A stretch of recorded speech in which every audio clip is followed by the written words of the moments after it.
В этом году на Международной олимпиаде Туймада по математике, физике, химии и информатике примут участие свыше 100 школьников не только из Якутии и регионов России, но и зарубежных стран – из Казахстана, Сингапура, Румынии, Бангладеша и Индонезии.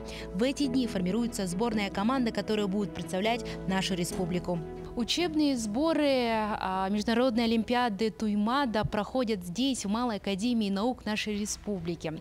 Здесь собрались лучшие из лучших, потому что ребята прошли 4 этапа отбора. И давайте узнаем, каково это участвовать и готовиться к Международной олимпиаде. В принципе, все идет неплохо. Мы, получается, каждый день разбираем какие-то новые темы и даем задачи, чтобы дети их решали. Вот, ну, еще самое главное, мы учим кандидатов в сборную РСЯ не только разным темам, но еще и тактики, и стратегии. Ну, в общем, как правильно вести себя на самой Олимпиаде.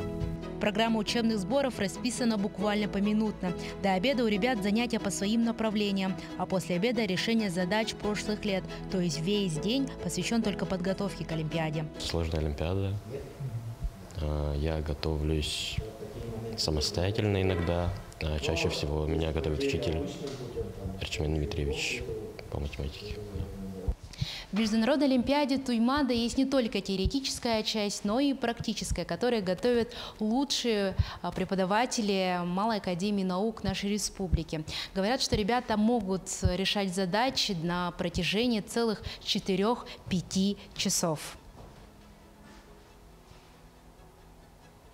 Задачи экспериментального тура максимально приближены к человеческой жизни.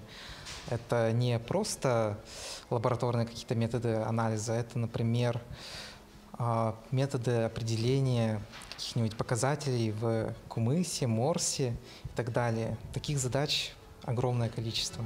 Олимпиада Туймада интересует многие ведущие учебные заведения. По итогам учебного сбора выберут 56 лучших школьников, которые будут представлять нашу республику на Международной олимпиаде, которая пройдет в Малой академии наук со 2 по 10 июля. Лена Андреева, Иван Царакумов, Чапаева, Якутск.